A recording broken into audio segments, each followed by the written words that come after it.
welcome to the Queendom Podcast, and we are discussing some golden nuggets of weight loss, things that I think just everybody should know. Just 10, hopefully 10 things that I want to share, things that in the past few weeks have seemed important in my journey, my queen's journey, y'all's journey as I've discussed things with y'all.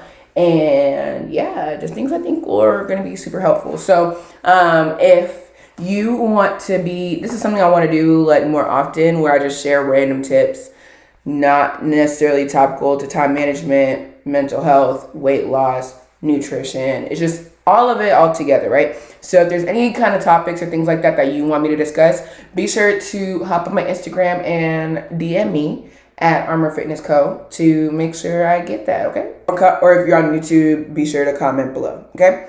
So we're going to start with number 1. We got 10. Let's see if we can get through all of them in a reasonable amount of time. If not, there will be a part 2, okay? So number 1, flex schedule and time management. This is the number 1 thing I hear a lot of women say, is that they have a very wild schedule, so it's very hard for them to time manage and like try and plan ahead, because stuff just tends to happen, whether it's like the kids have practice at different times throughout the week, or they have to go to work at different times, or they may have more of like a consulting appointment based service or job or things like that, and they have a very flexible schedule, but it turns into it being less flexible and more of it like taking up all your time and you just having to squeeze in what you can, right? And as someone who has a flexible schedule and actually treats it as a flexible schedule,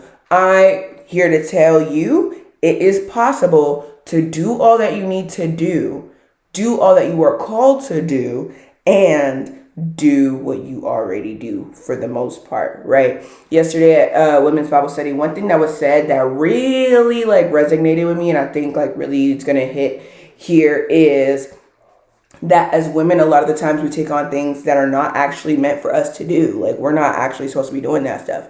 And because God gave us capacity to be doing the things that he's called us to do, so you wonder, like, how are we able to do a million and one things? It's because these are the million and one things you were called to do. But the moment that you have 1 to 2 things that were not meant for you, it feels like too much. So what I encourage you to do is to use a few methods that I teach my queens to make sure they manage their time and prioritize themselves, right?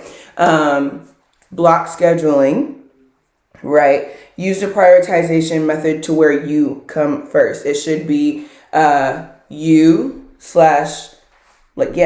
should be you. You, then your significant others, then like your kids if you have them, and then work, the thing that makes you money, right? And then everyone and everything else. Everyone and everything else includes like people who you don't live with, people who are above 18, people who are not like yours, right? So siblings, aunties, uncles, cousins, all those kind of people, they are everyone and everything else. They can be at the top of that everyone and everything else, but they are everyone and everything else, okay? And notice how I put work as the bottom of the actual prioritization, because you can't do your job if you are not correct, right? Your family's not going to be straight if you are not straight. And you are not straight, you are not straight. So we want to make sure that you're straight first, and that includes your workouts, your meal prep, your self-care, your routines, all the things that have to do with you and only you. Those are what you prioritize first. Then you consider your significant other and your family and kids like that. And then that's when you prioritize work and everything. Now, people probably be like, oh, you ain't got no kids. You probably don't really know what you're speaking about. I don't have kids, you're right, but I have a lot of clients who do have kids and have used this exact method, and it works. I'm not speaking out of nothing. If it didn't work, I wouldn't tell you, okay? So there's that. Plus, these are methods that like I didn't actually come up with like myself. These are things that are like scientifically, psychologically based, proven, things people have tried. They're just methods that I've learned, put together through my journey, done the research, and I just present it to y'all. Heard? Cool. So that's number 1. Number 2, having protein, having your right amount of protein and hitting your protein goal is something that universally can be very difficult when you're first starting your weight loss journey, right? But especially if you drink coffee, I have a hack that can be very helpful. So if you've ever like gone to Walmart, Target, whatever your favorite like shopping place is, you'll probably see prepackaged liquid protein shakes right in there. And they can come in a wide array of flavors. I know Premier Protein comes in like things like caramel, cafe, latte, whatever, right? Use that as your creamer, you see? And that will help increase your protein intake because it's got all the flavor, it has all the protein, and it's mixed with coffee, so you're gonna get that caffeine. You're good, right? That is a great hack to getting in at least 20 to 30 grams of protein without feeling like you're gorging yourself. And plus, it'll probably save you money because you don't have to buy creamer and sugar all the time, okay? So that's number 2. Number 3, eliminate all excuses to fail, okay? These past few weeks for me have been like all over the place. They've been kind of crazy, okay? And I haven't been consistent in my journey. I haven't been consistent in the gym. I haven't been consistent with meal prepping. I just kind of like make stuff in the whim, making it as healthy as I possibly can, because I'm not preparing for my future self. I'm not prioritizing myself. I'm allowing the excuses and the things that like, you know, in my life that are calling my name to be the most important thing. But just because it's loud doesn't mean it needs to be get done now. So, you know, one day, you know, had an emotional breakdown. And that was the day I was like, you know what? Yep, no, everything's going to stop. And I'm going to eliminate all the reasons I've allowed to keep me from being successful, right? I eliminated all my excuses. I recalculated my macros. I meal prepped per my macros. I rescheduled all my workouts. I went through my entire calendar. I double checked events. I made sure. I told myself from now on, I'm not going to say yes until I know. I'll say I'll think about it, right? That's a great superpower because yeses are expensive. No's are very cheap. Use no's a lot, okay? I ordered my pre-workout, all the stuff out because one of them was like, oh, I don't be having energy in the morning and my pre-workout is old. It's probably spoiled. I don't have, like, you know, a pre-workout. Girl, you acting like you don't have money in the bank. Let's just order pre-workout. And we ordered it. It's here. We got snacks to meet us in between. So there's literally no reason for me to not succeed. And I've been pretty successful all week, even when I felt like I was not going to be successful, even when life decided to be life and right. We had all the stuff in play to be able to do those things. So definitely look at your life, eliminate the excuses, and eliminate them by actually like doing something better. And actually, I'm going to skip down to number 5 because it kind of piggybacks off of that, which is excuses are like lights, or it exposes where you could be better, right? So whatever your excuse is, why is that an excuse, essentially, right? For example, the pre-workout excuse. I had the excuse of I don't have like pre-workout because it's old. Why is that my excuse? Because I'm the one who allowed it to get old. I'm the one who didn't order pre-workout. I'm the one who knows I don't have energy. So what could I be doing better? I could prioritize getting my pre-workout, right? I could prioritize, you know, planning my week. I could prioritize redoing my routines because I know they're already not working for the week. So making sure that I implement those things to make sure that, hey, this is exposing where I could be better. And so instead of always blaming it on other people's schedule, other people yelling at you, put it on yourself to do whatever you need to do, whether that means setting boundaries, whether that means learning to say no a little bit more, whether that means just planning and setting away the time to literally just sit down and do what you need to do to take care of you. Okay? So we can cross that out because we already did that. Number 4, we're backing up. If something's not working, don't force it. Change it. I kind of just touched on this, but I really want to zoom in on this, right? One of the things that was keeping me from being successful in my fitness journey in the past few weeks was that I knew certain things weren't working, but for whatever reason, I wanted it to work that way so bad. I just kept trying to push it instead of just switching it up and just being like, you know what, this ain't working. Let's rewrite this. Let's rework this, right? One of those things is my routines, right?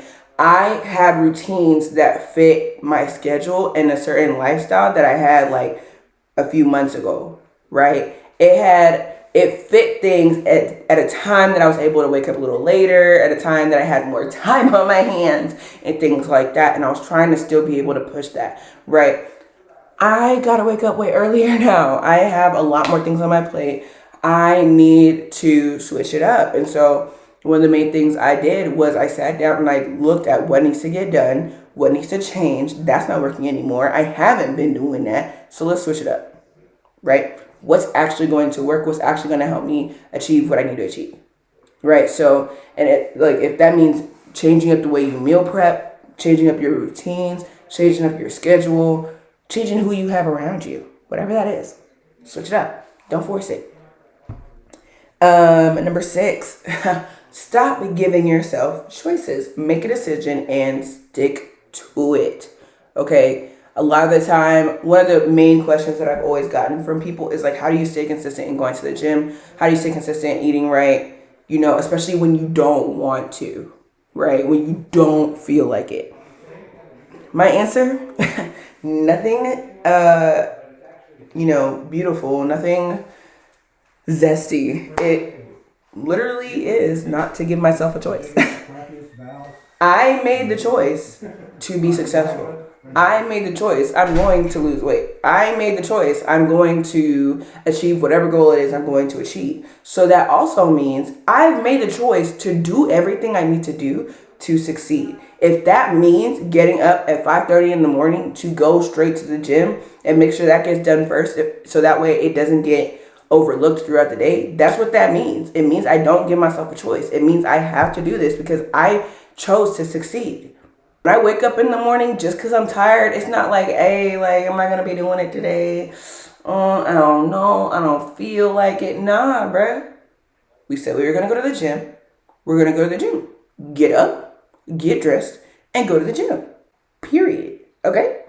So get that done, right? If that means meal prepping, right? If that means not going out to eat when you know you meal prep, not eating and not just not going out to eat, but not eating unhealthy outside food, right? When you know you meal prep, when you know you have this goal, right? Like, these are things you need to commit to yourself that you are going to do because you said you were going to do them. So do it. Stop giving yourself a choice. You already gave yourself a choice as to if you're going to succeed or not. You chose success. Stick to it. Okay, cool. And honestly, that flows right into the next point. I love how smooth this is going. You know, I'm kind of smooth like that. You know what I'm saying? So number 7, this is a saying that I tell and me and my queen say all the time. Every week on our queen call, this is exactly how we end our call. We say it's not if we make it, it's when we make it. Okay, so going back, if life is going to be hard, life is going to be lifing. Everything is always going to try and get in the way, right? Life is going to be life in. But if you make the decision that you are going to win, that you are going to be successful, that you are going to look like the queen you were meant to be, if you're going to feel like the queen you were meant to be, like dress like the queen you were meant to dress like whatever that goal is for you, if you decide that that's what it's going to be, that's what it's going to be. And that goes as much for the positive as it does for the negative. If you decide, I might fail, you're probably going to fail because you let it be a choice.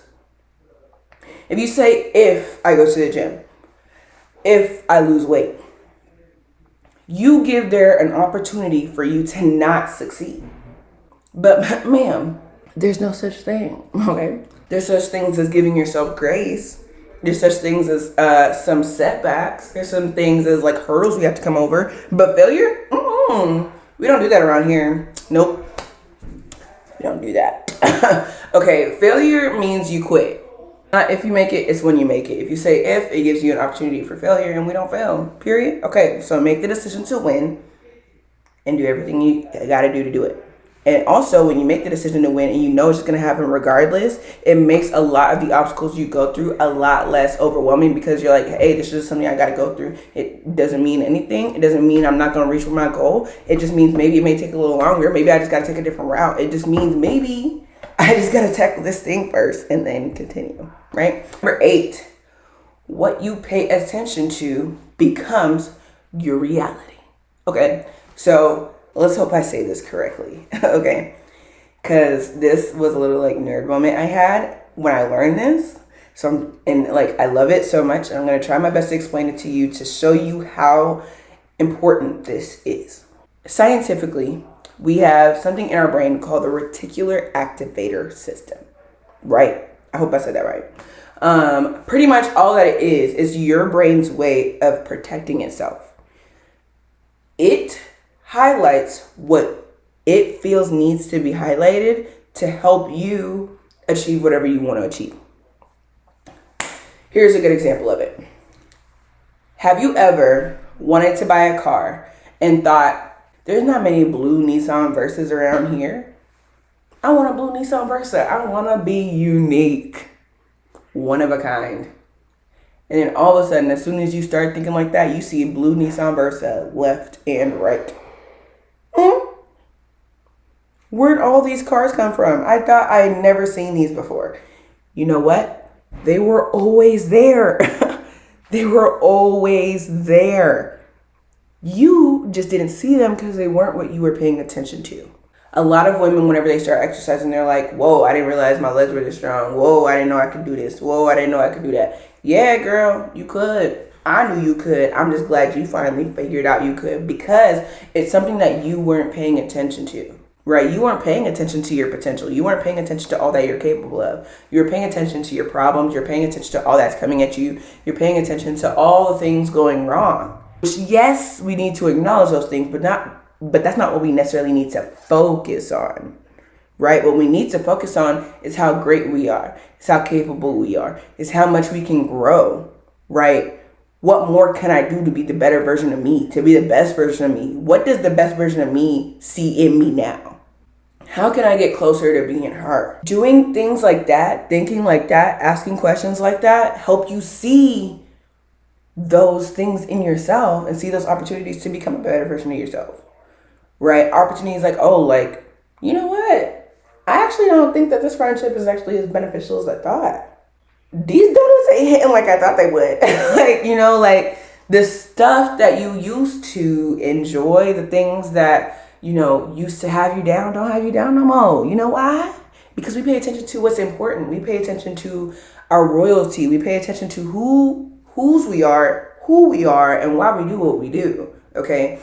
If we pay attention to those things, all the little stuff as to the things that go wrong, the things that can keep us from achieving our goals seems a lot smaller and are a lot easier to tackle, because we focus on how we're great. And 9 times out of 10, you don't even see them. It's like little bugs, bro. I'm stepping on you because I ain't worried about it. Insecurities, step over that. Negative self-talk, step over that, right? Cravings for negative food, step aside on that one, okay? You might be able to nibble a little bit, but ain't no way we binging like we used to. Step over that. Come on, we can do this. Number 9, girl. This is going to come for a lot of y'all, even me. Again, I be here, okay? I do my own journey, so I experience some of these too.